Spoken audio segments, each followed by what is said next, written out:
As you can see there, that is the title for Dinesh D'Souza's movie Hillary's America that just opened in theaters. I guess it's nationwide. It premiered last Thursday in Cleveland. For those of you who don't know Mr. D'Souza, he was convicted of campaign financing illegalities as far as funneling money to the Republican Party through various means, some of which were illegal. And he was convicted and did time in the pokey. Now, Obama's administration was the one that put him in the slammer, but for some reason, he's got a hard-on for Hillary Clinton. Now, I understand him having a hard-on for the Democratic Party because they nailed him, and he is a Republican, but he really has a hard-on for Hillary Clinton. I'm not even going to show any clips from the movie, but I'm going to play for you the Megyn Kelly, I guess, panel with him and a Bernie Sanders supporter. Now, this lady has really no love for Hillary Clinton, but she's going to make a bunch of good points. And Mr. D'Souza, he is who he is. Anyway, here's the comments. Hillary's America in theaters now. So you're saying you're a maybe. Joining me now, filmmaker Dinesh D'Souza and Umiki Khan's, who's a Bernie Sanders supporter, host of The Filter. Great to see you both. Dinesh! Nice to see you. Whew! Whew! Wow! Larcenous duo. I don't know where to begin. And your point is? Well, my point is that people need some vaccination or inoculation against the propaganda viruses that are going to be unleashed at the Democratic Convention next week. We're going to be hearing how the Democratic Party is the party of the little guy, of minorities, of Latinos, of immigrants, how the Democrats have fought for civil rights and human rights. And what we do in this movie is we blow the lid off of all of that, and we show the Democratic Party has actually been the party of exploitation, subjugation, theft, and murder. And we do it based upon facts that really can't be denied, which... Let me stop it right there. He basically is manipulating the facts. His movie's already been fact-checked and found to be seriously wanting with mischaracterizations, if not out and out falsehoods. Okay? Now, for the number one main fact that Republicans love to spout, that they are the party of the freeing the slaves and anti-Jim Crow, etc. Okay, technically that is true. Okay, technically that is true. In the South versus the North, okay, there were Democrats obviously in both places.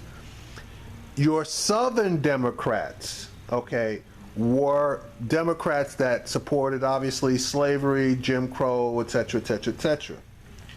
Your Northern Democrats did not, but the Southern Democrats, because they wanted to align themselves with power, they affiliated with the Democrats. But the things that they did were not what we should call democratic, okay? Or they were not real liberals. They were conservatives, the Southern Democrats. Okay, so after they lost the Civil War, okay, they were still Democrats, but they were opposed to the Northern Democrats. Okay, so they remained in the Democratic Party, but they came up with all, you know, the Jim Crow laws and all this other stuff on the state levels down in the South. The South basically controlled the political state houses anywhere from Mississippi, Alabama, you know, coming all the way up. What caused them to switch was the 1964 Civil Rights Act. And Lyndon Johnson specifically said that upon passing those laws, the South was going to be lost at least for a decade. What happened was those Democrats turned around and switched parties. They became Republicans. Well, the Republicans who really had been working for minorities and civil rights in the South, they at the same time turned around and switched parties and became Democrats. That's a real brief, real simplistic view of it. If you're really interested, do your own research and find out for yourself. Anyway, let's get back to this clip. It was the party of slavery, of segregation, of forced sterilization, of Jim Crow, of the Ku Klux Klan. This is the Democratic Party, and the subjugation and exploitation continues today. That's probably the punchline of the movie, that this is not a thing of the past, but many of the ugliest features of history continue to haunt the Democratic Party now. Nomiki? Okay, and again, you have to, honestly, you basically have to separate the Southern Democrats from the Northern Democrats. The Southern Democrats, and he is absolutely right, they were the party of the Ku Klux Klan and segregation, et cetera, et cetera, et cetera, okay? But they changed their affiliation approximately 1964 and converted over to the Republican Party, okay? And when they did that, the Republicans that were in the South, they saw what they were doing and they changed affiliation over to the Democrats. If you ask any really older person, the people that were for them prior to 1964 were Southern Republicans, and they would pretty much always vote for the Republican Party. They didn't get the news on what was going on until much later, but by that time they had voted and locked in the Republicans into various state houses, etc., before they saw that that R behind the name did mean what it used to.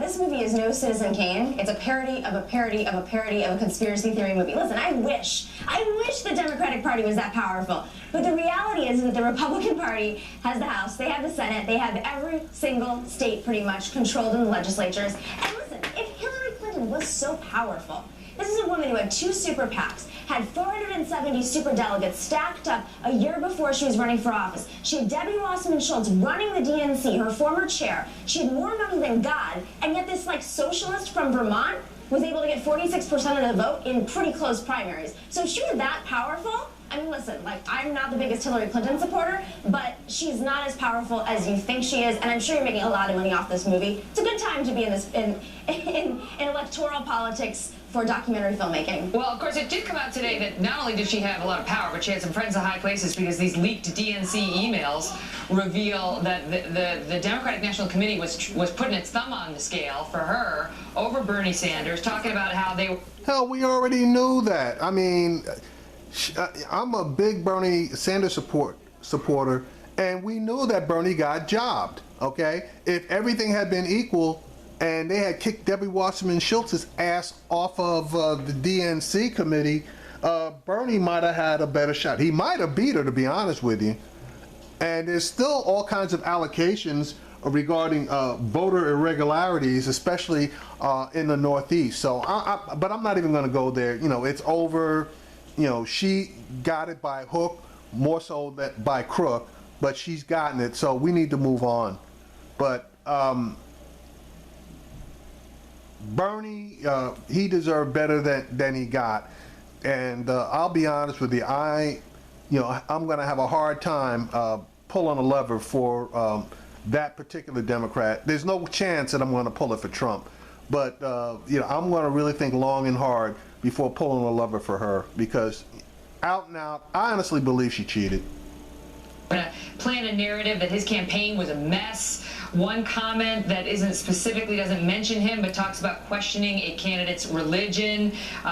Does he believe in God, or is he an atheist? My Southern Baptist peeps would draw a big difference between a Jew and an atheist. I mean, this is dicey stuff. Megan, I think the issue, Megan, is not whether Hillary Clinton is powerful individually or as a person, but rather that Hillary is head of a gang, the progressive gang, the Democratic Party gang, and these are guys who are very powerful. Particularly, they control the inner city neighborhoods, which have been some of the most trouble spots in America. Look at inner city Oakland or Detroit or Chicago. Now, these are places that are kind of urban plantations. And okay, see, now that's what pissed me off.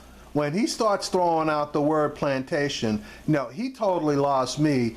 And to be honest with you, I'd kick his ass if I saw him, if he said that word to me, as far as neighborhoods that, quote unquote, are controlled by the Democratic machine, as far as being in urban areas.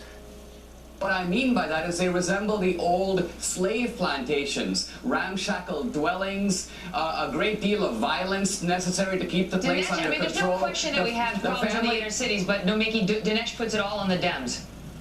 Well, there aren't any Republicans around. Aren't these inner cities run by Democratic mayors, Democratic city officials? No, and a lot of these inner cities have had privatization processes. Listen, Hillary Clinton is no progressive. I don't know what land you're living in. Hillary Clinton is about as corporate centrist as you could get. She picked Tim Kaine, who basically is the identical version of her as a man. I mean, you can't get any more centrist and appealing to moderate Republicans than Hillary Clinton. I mean, if this were actually something that was rooted in philosophical values of progressives, then maybe you'd have a case. But this doesn't match her policies. I think this is all over the place. Calling Hillary Clinton a progressive is like calling Donald Trump a celibate monk. That's bullshit. And this guy, like I said, he's got an axe to grind with the Democratic Party. He's got an axe to grind with Clinton. Now, I don't know why he's got such a big axe to grind with her. I know why he's got a big axe to grind with the Democratic Party, because they busted him. But this guy, he's willing to say anything.